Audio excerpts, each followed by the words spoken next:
Hello बच्चों, welcome back. आज हम आए हैं रे ऑप्टिक्स का एक और नया लेक्चर लेकर, जिसमें हम आज सीखेंगे लेंस मेकर्स फॉर्मूला क्या चीज़ होती है। ये नया है जो 10th क्लास में आप लोगों ने नहीं पढ़ा। बाकी रे ऑप्टिक्स में ज़्यादातर चीज़ें 10th क्लास की ही हैं, बट आज हम सीखने वाले हैं कि लेंस मेकर्स फॉर्मूला क्या होता है, ये क्या है, ये कैसे पता चला कि कोई लेंस कन्वेक्स होगा, कनकेव होगा, हमें कितनी फोकल लेंथ का चाहिए, तो हम कैसे एडजस्ट कर सकते हैं। तो उसके लिए एक लेंस मेकर्स फॉर्मूला आया, जिसका फॉर्मूला है ये रहा फॉर्मूला कि आप किसी भी कन्वेक्स और कनकेव लेंस की, कोई भी कन्वेक्स लेंस है, कनकेव लेंस है, उसकी फोकल लेंथ कैसे एडजस्ट कर सकते हो, उसके लिए लेंस मेकर्स फॉर्मूला है। उसका फॉर्मूला रहा ये μm/μl -1 1/r1 -1/r2। इसको डिराइव करेंगे और समझेंगे ये फॉर्मूला है क्या, ये फॉर्मूला करता क्या है। पहले बात याद रखें, ये कन्वेक्स लेंथ है। मान लो मुझे इसकी फोकल लेंथ पता करनी है, मुझे कोई कन्वेक्स लेंस बनाना, अपनी मर्जी की फोकल लेंथ का। मैं चाहता हूँ मैं 2 फोकल लेंथ का बनाऊँ, 3 का बनाऊँ, तो मैं कैसा कन्वेक्स लेंस, मोटा पतला कैसे रखूँगा उसको। तो मैं अपने हिसाब से कोई भी लेंस डिज़ाइन कर सकता हूँ अगर मुझे ये सारी चीज़ें पता हों। तो इसके लिए आपको लेंस मेकर्स फॉर्मूला पढ़ना पड़ेगा, इसकी डेरिवेशन पढ़नी पड़ेगी, तो आपको बिल्कुल समझ में आ जाएगा। बिल्कुल ही बच्चों वाला खेल है, ध्यान से सुनेंगे तो 1 मिनट में, 1 मिनट तो कम है, 10 मिनट में क्लियर हो जाएगा।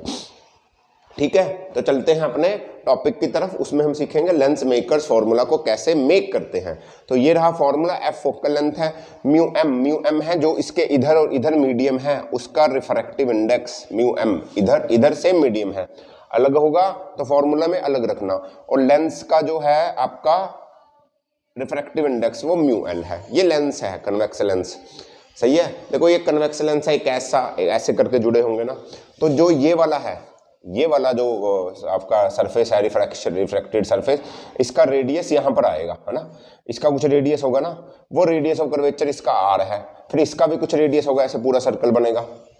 मैं बना नहीं रहा, समझ गए होंगे, इसका भी कुछ रेडियस होगा, ऐसे सर्कल बनेगा। तो इस वाले का सेकंड सरफेस का रेडियस R2 है, फर्स्ट सरफेस का रेडियस जो कि सेंटर ऑफ कर्वेचर 1, इसका सेंटर ऑफ कर्वेचर 2, है ना। तो ये इनके सेंटर ऑफ कर्वेचर है, यानी कि यहां तक का रेडियस हो जाएगा आपका, यहां से यहां तक का रेडियस हो जाएगा R1, यहां से यहां तक का रेडियस हो जाएगा R2, और ये सेंटर से यहां पर ऑब्जेक्ट पड़ा है O, सेंटर से यहां पर ऑब्जेक्ट पड़ा है, तो सेंटर से यहां तक का डिस्टेंस हो जाएगा U, सेंटर से यहां तक का ऑब्जेक्ट डिस्टेंस हो जाएगा U। ये I पे फाइनल इमेज बन रही है जो दोनों सरफेस बना रहे हैं, तो यहां सेंटर से I तक का डिस्टेंस हो जाएगा V। ये U है, ये V है, वो I डैश क्या है सर, I डैश क्या है कि ये सरफेस, मान लो ये सरफेस ना हो इधर वाला लेंस का, सिर्फ ये सरफेस अगर इमेज बनाता तो I डैश पे बनाता, तो यहां तक का डिस्टेंस हो जाता V डैश, नोट करके रखें, सही है। तो यहां से यहां तक का डिस्टेंस होता है U, ये U ऑब्जेक्ट का डिस्टेंस, फाइनल इमेज का डिस्टेंस V, इधर वाले का R2, इधर वाले का R1, क्या, रेडियस ऑफ कर्वेचर। तो अब हम क्या करेंगे, फर्स्ट सरफेस पे, ये फर्स्ट सरफेस है, यहां पर जो लास्ट उसमें हमने टॉपिक में किया था, क्या किया था, कौन सा फॉर्मूला किया था हमने एक फॉर्मूला किया था, उसको पुट करेंगे। और वो फॉर्मूला क्या था, रिफ्रैक्शन एट स्फेरिकल सरफेसेस, है ना। कहाँ लगाएंगे, फर्स्ट सरफेस पे लगाएंगे। फर्स्ट सरफेस ये है, देखो फर्स्ट सरफेस पे वो रिफ्रैक्शन एट स्फेरिकल सरफेस का फॉर्मूला लगाओ। वो फॉर्मूला क्या कहता था, तुम्हें याद होगा, वो कहता था N2/V minus N1/U is equal to N2 minus N1/R। ये फॉर्मूला था वो, N2/V N1, और ये N क्या था, रिफ्रैक्टिव इंडेक्स था। N1 रिफ्रैक्टिव इंडेक्स उस मीडियम का होता था जहां से रे ऑफ लाइट आ रही थी, N2 उसका था जहां पर रे ऑफ लाइट जा रही थी। तो हम फर्स्ट सरफेस को देख रहे हैं, सेकंड को नहीं देख रहे हैं, इस बात को याद रखेंगे। तो फर्स्ट सरफेस में रिफ्रैक्टिव आपका जो रेज आ रही है वो कहां से आ रही है, म्यू मीडियम से आ रही है। तो जो N1 होगा वो म्यू होगा, N2 होगा वो μL होगा, यानी जहां जा रही है, लेंस में जा रही है, तो यहां पर वैल्यू पुट करेंगे μL और μM की। N2 है μL, तो मेरे पास बन जाएगा μL/V, μL/V। V नहीं करेंगे, हम क्या करेंगे, देखो हम क्या करेंगे, ध्यान से सुनो। ये जो सरफेस है, यहां से ऑब्जेक्ट आया ऐसा, यहाँ से रे ऑफ लाइट आई एक इधर से गई होगी ना, सेंटर से, सही है, तभी तो मीट करी होंगे, एक रे से तो नहीं बनेगा ऑब्जेक्ट या इमेज। तो यहाँ से गई, तो यहाँ से ये जाएगी इधर, यहाँ से ऐसे जाती जाती, इस सरफेस को भूल जाओ, अगर ये वाला सरफेस अकेला इमेज बनाता, ये सरफेस ना होता तो कहाँ बनाता, तो यहाँ से रिफ्रैक्ट होकर सीधी यहाँ पर इमेज बनती। मानते हो ना मेरी बात? मैं सिर्फ फर्स्ट सरफेस को देख रहा हूँ। अगर ये सरफेस ना होता तो फर्स्ट सरफेस इमेज कहाँ बना रहा था? फर्स्ट सरफेस तो इमेज यहाँ से लेके जाता, ये तो है ही नहीं मान लो, तो ये इमेज तो यहाँ बनाता ना, फाइनल इमेज यहाँ बनी इस सरफेस के कारण। तो ये सरफेस सिर्फ इमेज यहाँ बनाता। तो सेंटर से यहाँ तक का डिस्टेंस v डैश, तो यहाँ पर मैं v की जगह v डैश लिखूंगा। क्लियर हुई बात? दूसरी बात n1 कहाँ से आ रही है? म्यू m से, माइनस लिखना सॉरी, म्यू m से आ रही है, डिवाइडेड बाय u कितना है? ये u कितना है? u तो u ही है, u तो क्या है? u तो u ही है, सही है, इज इक्वल टू n2 क्या हुआ मेरा, जहां जा रही थी, तो mu l minus mu m divided by r क्या? इस सरफेस का रेडियस ऑफ कर्वेचर, देखो इस सरफेस का r वही तो होता था, तो इस सरफेस का रेडियस ऑफ कर्वेचर है r1। समझ में आई इतनी बात? पक्की बात? ठीक है जी। अब हम करेंगे ऐसे ही सेकंड सरफेस पे, ऐसे ही, ये तो फर्स्ट सरफेस पे किया, ऐसे ही हम करेंगे सेकंड सरफेस पे दोबारा यही लॉ लगाओ। कौन सा? Refraction through spherical surface. ये भी तो स्फेरिकल सरफेस है ना, ये भी तो स्फेरिकल सरफेस है, तो यहाँ लगाओ। सही है सर, यहाँ लगा देते हैं, क्या दिक्कत है? तो यही फॉर्मूला लगाओगे। अब रे आ कहाँ से रही है? अब लेंस से आ रही है, मीडियम में जा रही है। अब लेंस से आ रही है, मीडियम में जा रही है। अब n1 और n2 बदल जाएंगे, समझे? अब n2 हो जाएगा म्यू m, n1 हो जाएगा म्यू l। इस सरफेस के लिए n1 वो मीडियम होता था बच्चों जहां से रे ऑफ लाइट आती थी, तो इस सरफेस के लिए ग्लास से ही आ रही है, इसको कोई लेना देना ही नहीं, इस सरफेस को भूल जाओ। तो अब n1 हो जाएगा म्यू l और n2 हो जाएगा म्यू m, तो म्यू m रखूंगा मैं, n2 की जगह रखूंगा mu m divided by v। अब देखो ऑब्जेक्ट इमेज कहाँ बन रही, इमेज बन रही है यहाँ v डिस्टेंस पे, तो v को रखूंगा v माइनस n1 है mu l divided by u। अब समझो, ये जो रे ऑफ लाइट आ रही है, ये जो रे ऑफ लाइट आ रही, इसके लिए ऑब्जेक्ट क्या है सर? यही तो है। नहीं, इसके लिए ये ऑब्जेक्ट नहीं है। याद रखो, जब भी ये रे ऑफ लाइट आई, इस रे ऑफ लाइट ने ऑब्जेक्ट इमेज बनाई है। अब जो ये इमेज बनी है, ये जो इमेज बनी है, ये इमेज इस सरफेस के लिए, ये इमेज इस सरफेस के लिए ऑब्जेक्ट का काम करेगी। वर्चुअल इमेज बनी है ना, समझो, तो ये इमेज इस सरफेस के लिए ऑब्जेक्ट का काम करेगी, इस बात को याद रखें। तो अब ऑब्जेक्ट का डिस्टेंस ये हो जाएगा आपका क्या? v dash is equal to mu m minus mu l था, अब हो जाएगा sorry mu m minus mu l, क्योंकि l और m बदल गए हैं, और रेडियस ऑफ कर्वेचर हो जाएगा 2। ये इक्वेशन 1, ये इक्वेशन 2, इसको नोट करें, मैं इतना इसको रब कर देता हूँ। समझ में आई बात? ओके, पक्की बात? अरे यार ये समझ में आ रहा है ना यार? अरे यार, इस सरफेस ने जो इमेज बनाई, अब इस सरफेस को तो कुछ पता ही नहीं चल रहा, इसको लगेगा यही मेरे लिए ऑब्जेक्ट है।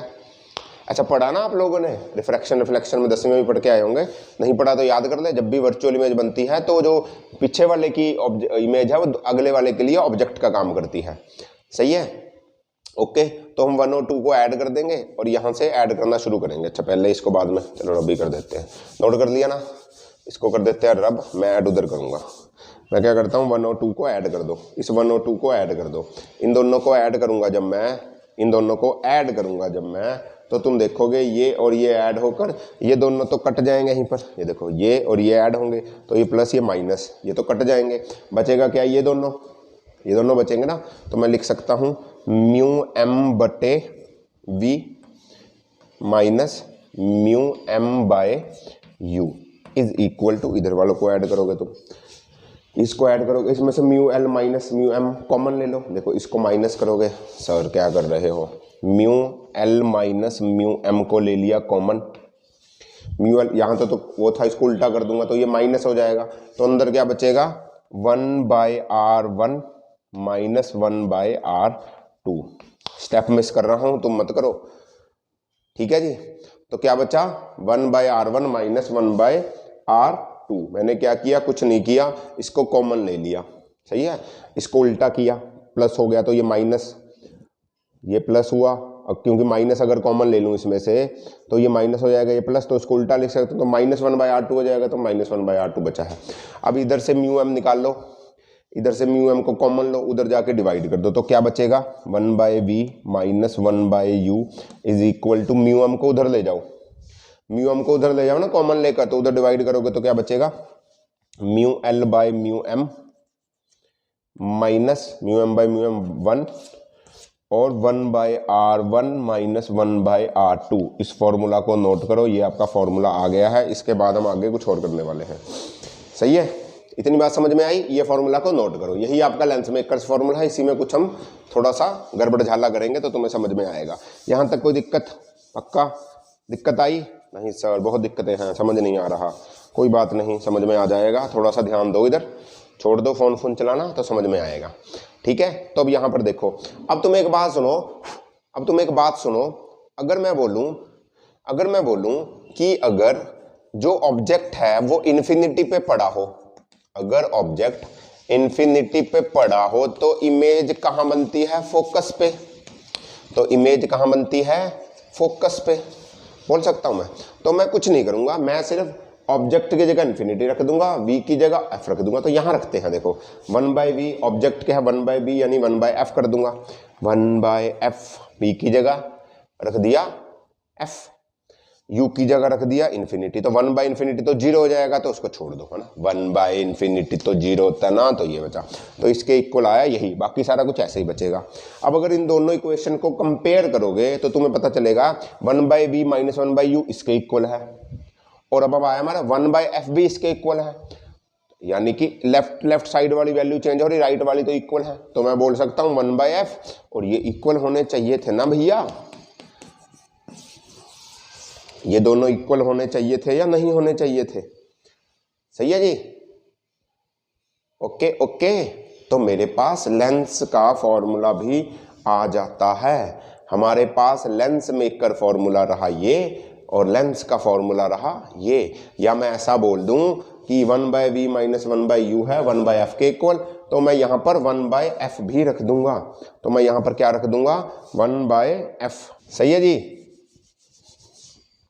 तो मैं क्या करूंगा यहाँ 1/v माइनस 1/u की जगह 1/f रख दूंगा। तो देखो ये फॉर्मूला आया, यही लेंस मेकर फॉर्मूला हमने नोट किया था सर, उल्टा लिख रखा है अपने यहाँ पर l आएगा, यहाँ पर m आएगा, कोई बात नहीं, अब सही है देख लो।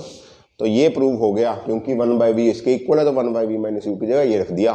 थोड़ा तेज चल रहा हूँ, आई नो कुछ भी नहीं है इस कंसेप्ट में। तो इसमें से किसी का भी आप क्या निकाल सकते हो? आप किसी के भी निकाल सकते हो क्या? फोकल लेंथ, किसी भी लेंस की फोकल लेंथ आप निकाल सकते हो। समझ में आई बात? ओके, तो इसको बोलते हैं आप क्या बोलते हो? Lens makers formula.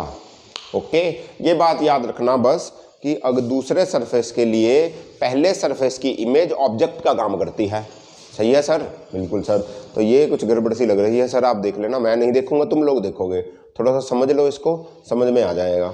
ठीक है, फॉर्मूला को याद करोगे, इसी से थिन लेंस फॉर्मूला बनता है जो हम आगे पढ़ेंगे। और इसमें एक बात ये बच गई है कि ये सारा काम करने के लिए कुछ एजम्पशंस हैं।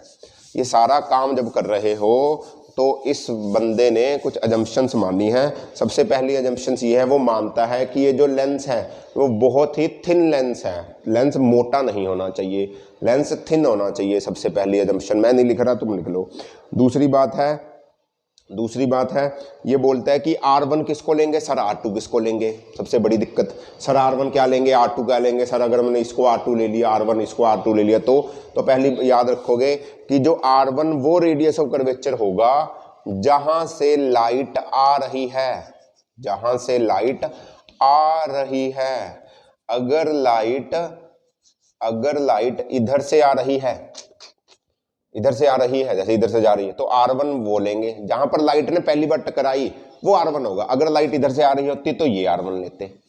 समझे मेरी बात? R1 उसको लोगे जिस मीडियम से लाइट आ रही, मीडियम तो दोनों सेम है, जिस तरफ से लाइट आ रही है। अगर लाइट इधर से आ रही थी तो ये R1, अगर इधर से आकर इधर इमेज बनाती तो ये R1। फॉर्मूला सेम रहेगा, घबराने की जरूरत नहीं है। ठीक है जी। और R1 और R2 को, R1 एंड R2 को विद साइन रखोगे, R1 एंड R2 को विद साइन रखोगे। सही है, तीसरी बात। फोर्थ बात यह है कि फोकल लेंथ कन्वेक्स लेंस की पॉजिटिव होगी, फोकल लेंथ कनकेव लेंस की नेगेटिव होगी, बशर्ते ये एयर में होने चाहिए दोनों। ये लेंस एयर, इसके इधर इधर मीडियम क्या होना चाहिए, एयर होना चाहिए। सही है। सारे डिस्टेंस सेंटर से मेजर होंगे, R1 R2 सारे के सारे, ये तो पता ही है। एक बहुत इंपॉर्टेंट बात वो ये है कि अगर मैं लेंस के इधर वाला मीडियम बदल दूं, एयर की जगह मैं ऐसा मीडियम कर दूं, मान लो मैंने जो मीडियम है वो एयर नहीं है, और उसका रिफ्रैक्टिव इंडेक्स, इस मीडियम का रिफ्रैक्टिव इंडेक्स लेंस के रिफ्रैक्टिव इंडेक्स से ज्यादा है। नोट करो, अगर इस मीडियम का रिफ्रैक्टिव इंडेक्स, अभी तो एयर है तो लेंस से रिफ्रैक्टिव इंडेक्स कम होगा, अगर इस मीडियम का रिफ्रैक्टिव इंडेक्स इधर उधर इस लेंस से ज्यादा हो गया तो क्या होगा, जो ये लेंस है ना ये ऑपोजिट बिहेव करने लग जाएगा। मतलब अगर कन्वेक्स लेंस हुआ तो वो कनकेव की तरह बिहेव करेगा, अगर कनकेव हुआ तो वो कन्वेक्स की तरह बिहेव करेगा। कैसे बिहेव करेगा सर, इमेज उल्टी बना देगा। समझ में आई बात। अगर मीडियम का रिफ्रैक्टिव इंडेक्स लेंस के रिफ्रैक्टिव इंडेक्स से ज्यादा हो जाता है तो नेचर चेंज हो जाती है लेंस की। इस बात को याद रखेंगे।